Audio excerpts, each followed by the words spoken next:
फिर चाहे ननामे की डेथ हो या गीतों की, जुजुत्सु काइसेन अपने फाइटिंग सीन्स और कैरेक्टर डेवलपमेंट के अलावा भी अपने इंसेन सैड स्टोरी से जेजेके फैंस का दिल तो बहुत बार तोड़ा है। फिर चाहे शिबुया आर्क हो या कलिंगे मार्क हो, जेजेके क्रिएटर सर गेगे कुतामी तड़का लगाना कभी नहीं भूलते हैं। तो भैया ये है टॉप 15 सैडेस्ट स्टोरी जिसे सुनकर शायद आज आप दिन भर रोने वाले हो। जैसे देखो जेजेके की एक खास बात ये होती है कि जो ऊपर के क्लैंस होते हैं उनमें हमें ज्यादातर प्रॉब्लम्स देखने को मिलती है। फिर चाहे वो गोजो के क्लैन हो, जेनिन क्लैन हो या फिर कामो क्लैन हो। जैसे नोरितोशी कामो क्लैन का ही एक मेंबर होता है जो कि फैमिली हेड के रूप में जन्म लिया होता है, लेकिन उसके जन्म लेने के बाद ही उसके मदर को क्लैन में नहीं आने दिया जाता है। उसके क्लैन मेंबर सिर्फ नोरितोशी को ही अलाउ करते हैं और वो भी सिर्फ इसीलिए क्योंकि वो ब्लड मैनिपुलेशन को इनहेरिट किया होता है। हालांकि नोरितोशी खुद क्लैन में वापस नहीं जाना चाहता था, लेकिन वो अपने मदर के कहने पर अल्टीमेटली क्लैन में चला जाता है, ये कहते हुए कि वो क्लैन में सब कुछ ठीक कर देगा और आपको यानी कि अपनी माँ को वापस लेने जरूर आएगा और फिर हम सब एक साथ रह पाएंगे। पर होता क्या है कि ये सारी प्रॉमिसेस और वादे सिर्फ नाम मात्र के ही हो जाते हैं, क्योंकि बाद में जब वो अपनी माँ को वापस मिलने की कोशिश करता है तब उसकी मदर एक नई फैमिली स्टार्ट कर चुकी होती है और सब कुछ भूलकर खुशी खुशी रह रही होती है। हाँ तो भाई नोरितोशी के साथ कुछ ऐसा हुआ था, पर ऐसा नहीं है कि सिर्फ यही है। देखो हम सबको पता है कि यूटा और रिका बचपन से ही एक साथ रहते आ रहे हैं, जिसमें दोनों की फ्रेंडशिप काफी अच्छी होती है, इतनी कि वो दोनों इवेंचुअली डिसाइड करते हैं कि वो बड़े होने पर दोनों एक साथ रहेंगे। बट ऐसा होता नहीं है, क्योंकि एनिमे में हम देख पाते हैं कि रिका एक कार एक्सीडेंट में मारी जाती है और यूटा के कर्स एनर्जी और उसकी चाहत की वजह से रिका फ्री होने की बजाय इवेंचुअली एक कर्स स्पिरिट बन जाती है और यूटा के आस पास रहने लगती है, जो कि यूटा को प्रोटेक्ट करने के लिए काफी वायलेंट हो जाती है। बेसिकली जो भी यूटा के नजदीक आता था वो हर एक किसी को थ्रेट मानती थी, फिर चाहे वो उससे बात ही करने क्यों ना आता हो। हालांकि यूटा को ये सब पता होता है, लेकिन फिर भी वो उस वक्त तो कुछ नहीं कर पाता है और अपने आप को आइसोलेशन में रखता है, यहाँ तक कि अपने आप को कई बार मारने की भी कोशिश कर चुका होता है। लिविंग लाइक अ हेल, राइट। अब देखो रिका की भी कहानी काफी अलग होती है। इसे सुनकर तुम इसे विलन मत माने जाना, क्योंकि हम सबको पता है कि रिका एक कर्स स्पिरिट होती है जो कि यूटा की वजह से ही इसमें आई होती है। अब ये बात यूटा को पहले तो नहीं पता होती है, लेकिन जेजेके 0 में यूटा को ये बात बाद में पता चल जाती है। अब क्योंकि यूटा की वजह से ही रिका बंधी होती है, जिसका मतलब कि उसके पास रिका को रिलीज करने की भी पावर मौजूद होती है। और जेजेके 0 के एंड में जब ये बात यूटा को पता चलता है तब यूटा रिका को आजाद तो करना चाहता था, पर ये उसके लिए काफी मुश्किल होता है। तब रिका यहाँ पे कहती है कि जितने भी साल हम एक साथ बिताए हैं वो मेरे लिए काफी मेमोरेबल था, फिर चाहे वो कितना ही दुख भरा क्यों ना हो। और फिर इवेंचुअली यूटा रिका को आजाद कर देता है। पर सिर्फ यही नहीं है, देखो गोजो को डिफीट करना वो भी आसानी से, ये हजम करना ही जेजेके फैंस के लिए काफी मुश्किल होगा। पर सीजन 2 के दौरान गोजो को प्रिज्म रिलीम में बड़ी आसानी से सील्ड कर दिया जाता है। मोस्ट प्रोबेबली वहाँ सील्ड होना गोजो के लिए काफी बड़ी बात नहीं होती है, क्योंकि सही टाइमिंग और टेक्टिक्स से कुछ भी किया जा सकता है। पर जिस पर्सन ने इसे किया होता है वो काफी शॉकिंग होता है। काइजा को गोजो की बॉडी को कंट्रोल करके उसके सामने खड़ा हो जाता है, जिसे देखकर गोजो इतना ज्यादा शॉक्ड हो जाता है कि थोड़ी देर के लिए उसकी पूरी बॉडी फ्रीज हो जाता है। मोस्ट प्रोबेबली इस समय इमोशन इतना ज्यादा मात्रा में होता है कि गोजो का दिमाग काम करना ही बंद कर देता है और इतना समय उसको सील्ड करने के लिए काफी होता है, वरना भाई उसे सील्ड करना मजाक है क्या। पर ये तो वापस भी जा सकता है, लेकिन ये नहीं। देखो जुनपाई सिर्फ एक नॉर्मल लाइफ जीना चाहता था बाकी लोगों की तरफ, लेकिन एनिमे में हम देख पाते हैं कि स्कूल में उसे बुली करना, परेशान करना तो जैसे उसकी आम जिंदगी का हिस्सा बन गया था। पता है उसकी लाइफ की सबसे बुरी बात क्या होती है कि वो बस इन सब चीजों से छुटकारा पाना चाहता था। और तब माहितो सही टाइम पर एंट्री मारता है और उसे मैनिपुलेट करता है और साथ ही उसे पावर भी देता है, लेकिन ये पावर उसे अपने सिचुएशन से बाहर निकलने की बजाय वो इसे इस्तेमाल करने लगता है रिवेंज लेने के लिए, जो कि ऑफ कोर्स माहितो की वजह से ही होता है। पर फिर चीजें बदलने लगती है जब यूजी उससे मिलता है। वो दोनों आपस में बातें करते हैं, इवेंचुअली एक अच्छे दोस्त भी बनते हैं, यहाँ तक कि यूजी जुनपाई के घर भी जाता है और सब एक साथ मिलकर डिनर करते हैं। और तब शायद जुनपाई को भी ये विश्वास होने लगता है कि शायद वो भी एक नॉर्मल जिंदगी जी सकता है और उनसे कनेक्ट हो सकता है। पर तब तक काफी देर हो चुकी होती है, क्योंकि वो पहले से ही माहितो से जुड़ चुका होता है और इवेंचुअली माहितो उसे अपने आइडली ट्रांसफॉर्मेशन का इस्तेमाल करके एक कर्स स्पिरिट में बदल देता है और ना चाहते हुए भी यूजी को अपने हाथों उसे मारना पड़ता है। और इसकी वजह से तुम्हें पता है इस बंदे को लोग काफी ज्यादा नापसंद करते हैं। देखो जेनिन क्लैंस की भी अपनी एक नई प्रॉब्लम होती है, जो प्रोबेबली अच्छी तो बिल्कुल भी नहीं होती है। नहीं मजाक नहीं कर रहा। जैसे देखो माई के पास काफी कमाल की टेक्निक तो होती है, जिसे कि वो नथिंग से एनीथिंग को क्रिएट कर सकती है, जो सच में काफी कमाल की एबिलिटी होती है। और उसके पास एनर्जी की कमी होती है, जिसकी वजह वजह से वो इसका इफेक्टिवली इस्तेमाल नहीं कर पाती है। वहीं दूसरी तरफ माकी बिना कर्स एनर्जी की जन्मी होती है या मोस्ट प्रोबेबली कर्स एनर्जी काफी कम मात्रा में मौजूद होता है और इसीलिए उसको कर्स को देखने के लिए एक चश्मे का इस्तेमाल करना पड़ता है। खैर फिलहाल स्टोरी पे वापस आए तो ना तो उन दोनों के फैमिली में उसके मदर को उन दोनों का ख्याल होता है और उस बुढ़े का तो पूछो ही मत। अब इसी की वजह से माई हमेशा से एक आज्ञाकारी या मोस्ट प्रोबेबली स्लेव कहना मैं पसंद करूंगा। वही माकी ऐसा बिल्कुल भी नहीं होती है। माकी अपने घर को छोड़कर बाहर जाके एक पावरफुल सॉर्सरर बनना चाहती है और अपने फैमिली को गलत भी प्रूव करना चाहती थी और इसी की वजह से एनिमे में हम देख पाते हैं कि दोनों की रिलेशन धीरे धीरे बिगड़ने लगती है और इवेंचुअली दोनों एक दूसरे से काफी नफरत करने लगते हैं और ये चीजें हमें सीजन 1 में उनके फर्स्ट इंटरेक्शन में बखूबी देखने को मिलता है। वैसे पर भी जेनिन क्लैन में बिना किसी दिमागी बीमारी के जिंदा रहना, अपनी पूरी लाइफ बिताना ऑलमोस्ट नामुमकिन है भाई, और खासकर तब जब आपके पास कोई कर्स एनर्जी ही ना हो। ये लोग तो अपने घर वाले को भी बाहर फेंक देते हैं, तो हम लोग क्या चीज है। वेल जो भी हो, पर मुझे सच में ये क्लैन बिल्कुल भी नहीं पसंद है। वहीं दूसरी तरफ मेचामारू की भी स्टोरी काफी अलग रही है। देखो मेचामारू पूरे जुजुत्सु काइसेन में एक ऐसा स्टूडेंट्स होता है जो इंसान होता ही नहीं है। फियरसम वॉर्म आर्क के दौरान हम एनिमे में देख पाते हैं कि मेचामारू असल में एक लकड़ी का बना हुआ ढांचा होता है जो कि फाइट करता है और उसके सारे एक्टिविटीज को करता है। पर सीजन 2 के दौरान हमें पता चलता है कि मेचामारू एक वेसल होता है जिसको उसका यूजर कहीं और से कंट्रोल कर रहा होता है और उस यूजर का नाम कोकुता मूता होता है। अब भैया जो ये नाम पहली बार सुन रहे हैं मैं उनको बता दूं कि कोकुता मूता भी एक जुजुत्सु हाई स्कूल स्टूडेंट्स होता है जिसके पास काफी ज्यादा मात्रा में कर्स एनर्जी मौजूद होता है। जी हाँ, आपने बिल्कुल सही सुना, इतना कि पूरे जुजुत्सु हाई स्टूडेंट्स के कर्स एनर्जी को मिलाने के बावजूद भी उसका कर्स एनर्जी इनसे कई गुना ज्यादा होता है। पर हर चीज परफेक्ट तो नहीं हो सकती ना, वरना वही सबसे पावरफुल नहीं बन जाए। कोकुता मूता के पास भले ही काफी मात्रा में कर्स एनर्जी मौजूद होती है पर उसकी बॉडी एक खतरनाक बीमारी से ग्रसित होती है जिसकी वजह से अपने बॉडी को हिला तक नहीं पाता है। उसकी हालत इतना ज्यादा खराब होती है कि मोस्ट प्रोबेबली उसके कमर से लेकर पूरा नीचे तक का हिस्सा महसूस ही नहीं होता है। कहने का सिंपल सा मतलब ये है कि पूरी बॉडी इतनी ज्यादा वीक होती है कि अगर सनलाइट का एक्सपोजर उसके बॉडी पर गलती से भी हो जाए तो उसका पूरा शरीर ही एक झटके में भस्म हो जाएगा। और पता है सबसे सैड पार्ट क्या होती है कि इसकी वजह से उसकी पूरी बॉडी हमेशा हाई पेन में रहती है और इसीलिए वो अपने आप को आइसोलेशन में रखता है, वो भी पूरा खून से भरा हुआ टब में अपने आप को पूरी दुनिया से आइसोलेट करके रखता है। इसलिए भैया आपने कोकुची मूता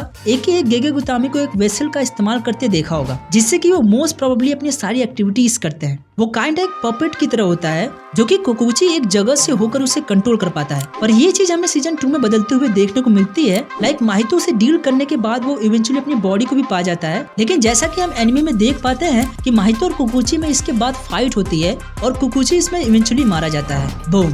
देखो फिर चाहे वो कोकुची की कहानी हो या फिर तोजी की या फिर मेगुमी की, जुजुत्सु काइसेन अपने टर्न्ड एंड ट्विस्टेड रिलेशनशिप के लिए काफी चर्चे में चलता है। जैसे कि भैया तुम्हें ये तो पता ही होगा कि सीजन 1 तक मेगुमी के फादर या फैमिली का हमें कुछ अता पता नहीं चलता है, लेकिन फिर सीजन 2 के दौरान हिडन इन्वेंट्री आर्क में हमें एक अलग ही कैरेक्टर से इंट्रोड्यूस किया जाता है जो सातोरू गोजो तक को मार देता है। हालांकि गोजो मरता नहीं है बल्कि लास्ट में तोजी को वापस मार देता है। पर पॉइंट ये है कि जब गोजो मेगुमी से उसके फादर के बारे में बताने को पूछता है तब मेगुमी उसे सुनने से ही मना कर देता है। अब देखो इसका कारण ये होता है कि तोजी अपने वाइफ के मरने के बाद मेगुमी और उसके स्टेप सिस्टर को छोड़कर पता नहीं कहां हमेशा के लिए गायब हो जाता है। यहाँ तक कि हिडन इन्वेंट्री आर्क में भी हमें ये देखने को मिलता है कि तोजी अच्छे से बिहेव भी नहीं करता है जब वो दोनों आसपास रहते हैं। इसके अलावा भी मेगुमी अपने नाम को लेकर भी काफी गुस्सा होता है क्योंकि उसको उसका नाम मेगुमी उसको फेमिनाइन साउंड करता है और जिसका कारण वो तोजी को ही बताता है और इसलिए मेगुमी को यही लगता है कि तोजी अपने सन या डॉटर की बिल्कुल भी परवाह नहीं करता है। मोस्ट प्रोबेबली हमें भी यही लगता है, लेकिन सीजन 2 के दौरान हम सबको पता है कि तोजी असल में मेगुमी की परवाह करता है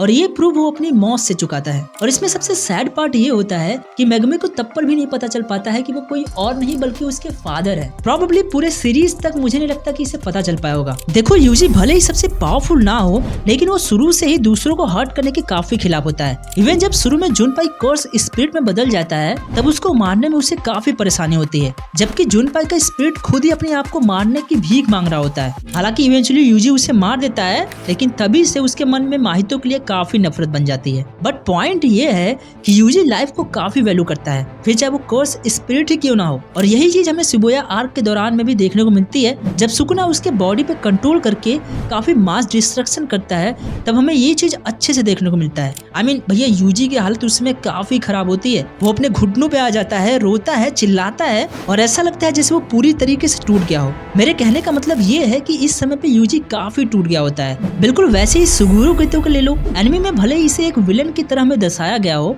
पर ऑनेस्टली क्या सच में एक विलन है सुगुरु गेतो ऐसा शुरू से नहीं होता है, बल्कि हम सबको पता है कि शुरुआती में वो एक जुजुत्सु सॉर्सरर बनता है तब उसका इंटेंशन नॉन सॉर्सरर की हेल्प करना ही होता है। मोस्ट प्रोबेबली नॉर्मल पीपल की हिफाजत करना ही होता है, उनकी मदद करना होता है, जो कि हमें हिडन इन्वेंट्री आर्क की शुरुआती स्टेज में भी देखने को मिलता है। तो फिर ऐसा क्या होता है कि गेतो को एक रक्षक से भक्षक बनने के लिए मजबूर कर देता है? देखो, ये स्टेज स्लो प्रोसेस में होता है। पहले हिडन इन्वेंट्री आर्क के दौरान गोजो और गेतो ही जुजुत्सु सॉर्सरर्स के ज्यादातर मेन काम करते हैं। ऑफ कोर्स क्योंकि वो सबसे स्ट्रॉन्गेस्ट होते हैं उस समय के, पर इसकी वजह से उन्हें अपने लाइफ के लिए कभी वक्त ही नहीं मिल पाता था। यहाँ तक कि जब उनके अदर्स कॉमराड्स भी मारे जाते थे या फिर कोई इंजर्ड हो जाता था, तब पर भी उनको देखने तक के लिए उनको ब्रेक नहीं मिलता था। दूसरी तरफ गेतो की एबिलिटी कर्स को निगल कर उसकी पावर को कंज्यूम करना होता है, जो उसके लिए काफी डिस्गस्टिंग होता है। तब पर भी वो एक काम करता है। लेकिन जब यू हाइबारा मारा जाता है तब ये मोमेंट उसके लाइफ की सबसे बड़ी टर्निंग पॉइंट होती है। और यूकी से बात करने के बाद उसका दिमाग काफी इम्प्रॉपर और कॉन्फ्लिक्ट में हो जाता है,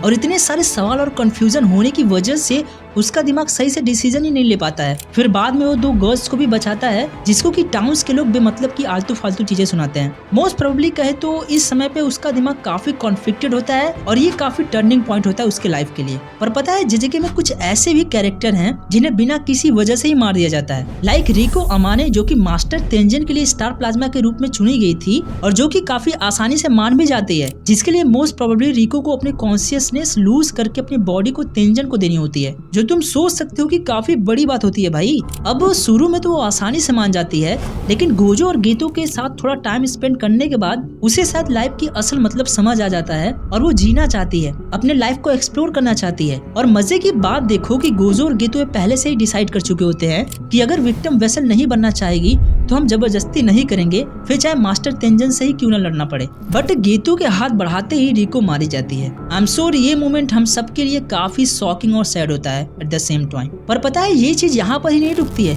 शिबुया आर्क के दौरान हमें काफी सारे पेनफुल इंसिडेंट होते हुए देखने को मिलते हैं। जैसे कि देख लो नोबारा कुगिसाकी को ही एनिमे के शुरू से ही नोबारा हम सबके साथ रही है, बट माहितो से फाइट के दौरान उसका फेस आधा डिस्ट्रॉय हो जाता है और वो शिबुया आर्क में ही मारी जाती है। कुछ मोमेंट होते हैं ना जो रुला देने वाले होते हैं, ये मोमेंट उसमें से एक होता है। पता है जब ये इंसिडेंट हुआ था तब काफी सारे व्यूअर्स ऑनलाइन कम्युनिटी में बोल रहे थे कि शायद वो सरवाइव कर लेगी, पर ऐसा होता नहीं है क्योंकि उसका आधा फेस कर्स मैनिपुलेशन की वजह से डिस्ट्रॉय हो चुका होता है और एट लास्ट नोबारा मारी जाती है। इस समय यूजी को लेकर पूरा एनिमे कम्युनिटी ही शॉक्ड में होता है और शायद मुझे नहीं लगता कि इसके बाद माहितो से ज्यादा हेट और किसी विलन कैरेक्टर से लोग करते हैं। क्यों है ना? कमेंट करके बताना। क्योंकि भाई नोबारा जुनपाई से पहले मेचामारू भी माहितो के हाथों ही मारा जाता है। इस बंदे ने काफी सारे कैरेक्टर को डिस्ट्रॉय किया है, पर मेचामारू के मरने का दर्द मीवा के अलावा शायद ही किसी और को हुआ हो। मोस्ट प्रोबेबली दोनों के लास्ट कन्वर्सेशन के दौरान मीवा कहती है कि तुम लोगों को क्यों बचाना चाहते हो, क्या तुम लोगों को कमजोर समझते हो, वो अपनी सुरक्षा खुद भी कर सकते हैं, यही सब। और पता है सबसे सैड पार्ट क्या होता है कि मीवा को पहले तो पता ही नहीं होता है कि जो उसके साथ बैठकर बात कर रहा है वो मेचामारू का सिर्फ एक कर्स एनर्जी टूल है और वो पहले ही मारा जा चुका है। और अंत में मेचामारू की लाइन ये होती है कि वो एक गर्ल को पसंद करता है जिसे कि वो प्रोटेक्ट करना चाहता है, इसलिए नहीं क्योंकि वो कमजोर है, बल्कि इसीलिए ताकि वो अपने लाइफ में हमेशा खुश रहे। अब हमें यहाँ ये भी देखने को मिलता है कि भले उसने किसी का नाम मेंशन नहीं किया होता है, पर मोस्ट प्रोबेबली वो मीवा की ही बात कर रहा होता है और शायद ये बात मीवा पहले से ही जानती है, क्योंकि ये चीज हमें एनिमे में बखूबी देखने को मिलती है। अब देखो ये बात तो सही है कि गेतो को मारना जरूरी होता है क्योंकि उसने काफी सारे जाने ली होती है और मोस्ट प्रोबेबली अगर वो जिंदा होता तो और भी जाने लेता। उसके लाइफ का मोटो ही यही होता है और जेजेके जीरो के दौरान ये चीजें हमें अच्छे से देखने को मिलती है। But at the last Gojo ही होता है जो गेतो को मारता है एंड आई गेस ये मोमेंट गोजो के लिए आसान नहीं होता है और ना ही हम सबके लिए, क्योंकि भाई वो दोनों बेस्ट फ्रेंड होते हैं और शायद किसी के लिए भी अपने दोस्त को अपने ही हाथों से मौत के घाट उतारना आसान नहीं होता है। और पता है सबसे सैड पार्ट क्या है? गोजो ने अभी तक शायद गेतो को इसलिए नहीं मारा होता है क्योंकि गोजो को भी ये लगता था कि शायद गेतो बदल जाए, शायद पुराना वाला गेतो उसका दोस्त वापस आ जाए, पर गेतो वापस तो नहीं आने वाला था क्योंकि अपने रास्ते पे पहले ही चल चुका होता है। उसने काफी सारे इनोसेंट नॉन सॉर्सरर लोगों को मार चुका होता है, जिसकी वजह से गोजो को गेतो को अपने हाथों मारना पड़ता है। और मैं सिर्फ फिजिकली बात नहीं कर रहा हूँ बल्कि इमोशनली बात कर रहा हूँ, क्योंकि भैया गेतो पहले से ही यूटा के हाथों पिट चुका होता है तो फिजिकली वो पहले ही डिस्ट्रॉय हो चुका होता है,